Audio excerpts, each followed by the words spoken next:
Hello everyone, good morning. I hope you all are doing well. So this is the editorial analysis of 20th of August.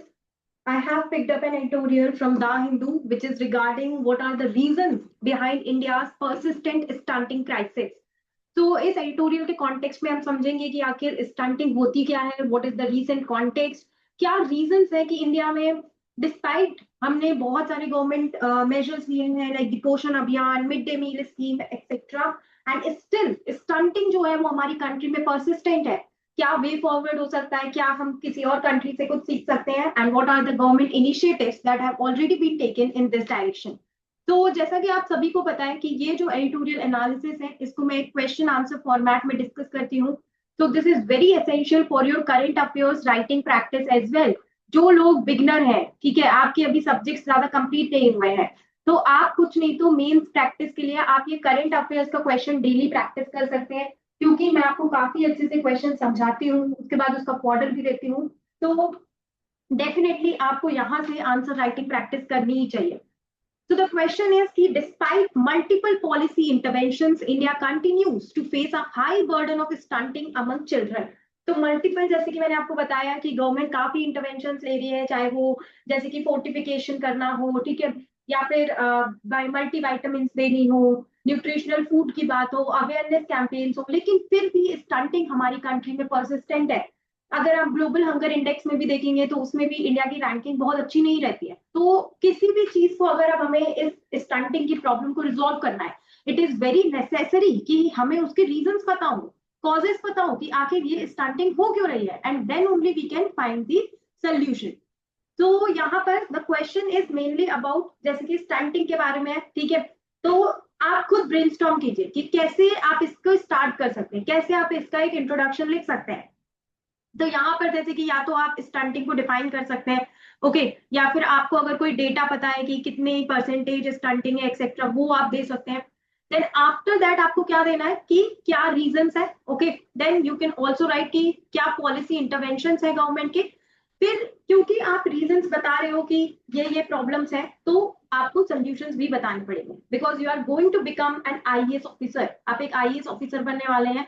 सो उस context में जब भी आप कहीं पर जाएंगे और आपसे कुछ प्रॉब्लम्स पूछी जाएंगी, so it would be expected कि आप सोल्यूशंस भी बताएं, आपको उसका सोल्यूशन देना होगा, तो वो एक माइंडसेट आपके आंसर्स में भी दिखना चाहिए। तो यहाँ पर अगर हम देखें तो इंट्रोडक्शन इन्होंने कैसे किया है कि ये बता रहे हैं कि स्टंटिंग जो कि मैनिफेस्टेशन है क्रॉनिक अंडर न्यूट्रिशन का, एक सिग्निफिकेंट पब्लिक हेल्थ चैलेंज है। पोषण ट्रैकर के हिसाब से 37% चिल्ड्रन इंडिया में स्टंटेड है, ये एक ऑथेंटिक डेटा है जो कि आप याद कर सकते हैं, और ओनली मार्जिनली डाउन फ्रॉम 38% इन 2016। तो बहुत ज्यादा डिफरेंस नहीं आया है। 2016 में 38% बच्चे स्टंटेड थे, और अभी अगर हम 2025 की बात करें तो 37%, डिस्पाइट की गवर्नमेंट के काफी एम्बिशियस टारगेट्स हैं कि स्टंटिंग को हम 2% एनुअली रिड्यूस करें 25% बाय 2025, ओके, ये गलत लिखा हुआ है, 2025 तक हम इसको 25% तक कम कर लें।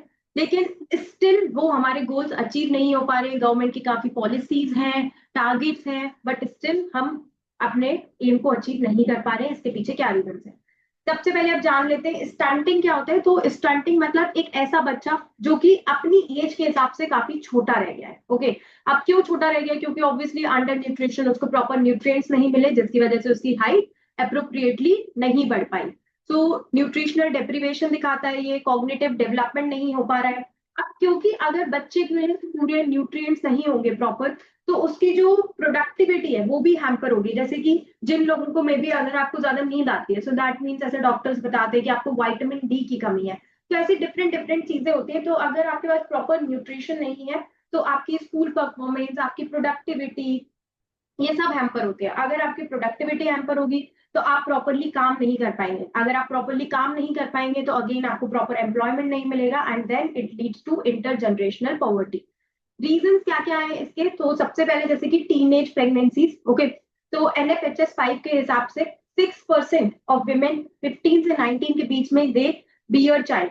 इसकी वजह से क्या होता है टीनेज प्रेगनेंसीज से कि लो बर्थ वेट होता है, poor child health outcomes, teenage mothers को प्रॉपर एंटीनेटल केयर नहीं मिल पाती है। So these are some of the things, जो बच्चा है उसको प्रॉपर केयर नहीं मिली, माँ को भी प्रॉपर न्यूट्रिशन नहीं मिला, तो the child is born with nutritional deficiencies। फिर maternal anemia, तो जब कोई लेडी प्रेग्नेंट होती है उसको काफी ज्यादा न्यूट्रिशन की जरूरत होती है, काफी ज्यादा केयर की जरूरत होती है। अगर उस टाइम पे जो मदर है वो एनेमिक है, उसको प्रॉपर न्यूट्रिशन नहीं मिल रहा है, तो वो इम्पैक्ट बच्चे पे भी हमें देखने को मिलता है।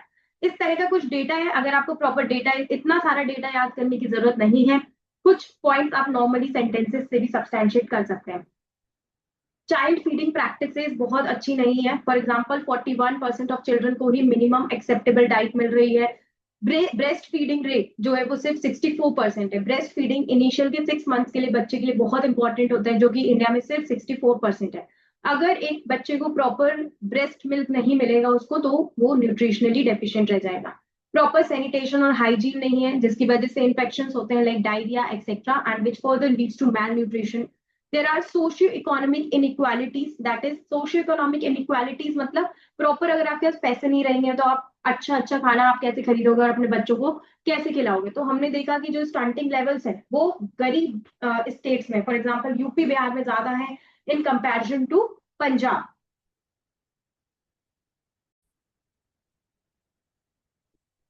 There are issues with respect to cultural और डाइटरी पैटर्न्स। फॉर एग्जांपल अगर आप इंडिया में देखोगे तो हमारी जो डाइट है it is heavily based towards carbohydrate rather than protein. Pulses वगैरह पे हम ज्यादा फोकस नहीं करते हैं, रोटी चावल, देन लाइक एग मीट, काफी ज्यादा हमारे यहाँ काफी लोग वेजिटेरियन भी होते हैं। तो फिर इस वजह से भी क्या कहते हैं जो न्यूट्रिशनल डेफिशिएंसीज हो जाते हैं। प्रॉपर इम्प्लीमेंटेशन नहीं हो पाता है स्कीम्स का, क्योंकि there remain certain gaps, quality नहीं है, मॉनिटरिंग नहीं हो पा रही है। If we talk about the government efforts, तो गवर्नमेंट ने इस डायरेक्शन में जैसे कि पोषण अभियान लॉन्च किया है, which is targeted towards reduction of stunting, anemia, low birth weight। फिर सक्षम आंगनवाड़ी हमने लॉन्च किया, जहाँ पर आंगनवाड़ी में क्या होता है कि लाइक जो वहाँ पे वर्कर्स होते हैं वो प्रॉपरली ध्यान देते हैं मेटरनल हेल्थ पर, देन जो इन्फेंट्स होते हैं उनकी केयर पर प्रॉपर जाके लोगों में अवेयरनेस क्रिएट करते हैं।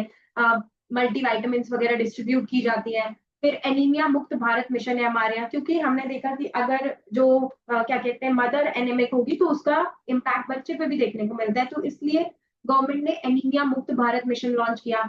स्वच्छ भारत अभियान टू मेंटेन हाइजीन सैनिटेशन, ताकि डायरिया जैसे इन्फेक्शन से डील कर सके। फिर जननी सुरक्षा योजना, मातृ Vandana Yojana etcetera. Way forward इसमें यही होगा, जैसे कि सबसे पहले तो हम मेजरली इसमें बात कर रहे हैं कि सबसे ज्यादा इंपॉर्टेंट है मदर की हेल्थ, तो to reduce stunting in the country. तो मेटर्नल और एडोलेसेंट न्यूट्रिशन पे हमको ध्यान देना पड़ेगा। हम इसमें बांग्लादेश से सीख सकते हैं, जहाँ पे एडोलेसेंट गर्ल्स को आयरन सप्लीमेंटेशन दिया गया, जिससे एनीमिया उनमें काफी कम हो गया। तो इंडिया को भी प्री कंसेप्शन मेटर्नल न्यूट्रिशन इस सब में इन्वेस्ट करना चाहिए। डाइट में डाइवर्सिटी लानी चाहिए। It should be focused towards millets, pulses, eggs etcetera. For example यहाँ पर हम ब्राजील के community kitchen, school feeding programme, इनसे सीख सकते हैं कि कैसे प्रोटीन रिच मील्स हम दें बच्चों को। पीडीएस जो हमारे यहाँ है, जिसके अंदर हम राशन देते हैं लोगों को, उसको आप डाइवर्सिफाई कीजिए, उसमें मल्टीपल न्यूट्रिशनल सोर्सेज को इनकॉर्पोरेट कर सकते हैं।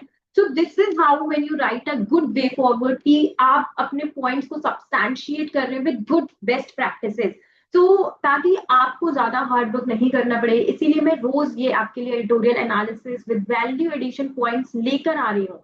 आपका काम बस इतना है, इस पीडीएफ को पढ़ो, इससे वैल्यू एडिशन पॉइंट्स निकालो, एटलीस्ट इसको देखकर आंसर राइटिंग करो। आप अपने आंसर शेयर कीजिए, कमेंट सेक्शन में शेयर कीजिए, टेलीग्राम ग्रुप में शेयर कीजिए। देन सैनिटेशन के लिए फॉर एग्जांपल हम इथोपिया से सीख सकते हैं, कैसे उन्होंने they work towards reducing open defecation, technology for monitoring etcetera. Behavioural change चाहिए ताकि ब्रेस्ट फीडिंग, कॉम्प्लीमेंट्री फीडिंग पे वर्क कर सके। Ultimately, we can conclude with Amartya Sen's statement कि development requires the removal of major sources of unfreedom, which is like poverty, poor economic opportunities, neglect of public facilities, etc. तो इस तरह से अगर आप किसी स्कॉलर से कंक्लूड करोगे अपना आंसर, तो एक अलग ही इम्पैक्ट डालता है वो एग्जामिनर के माइंड पे। This was all about today's editorial analysis. I hope आप सभी लोगों को ये वीडियो काफी हेल्पफुल लगा होगा। Thank you for watching this.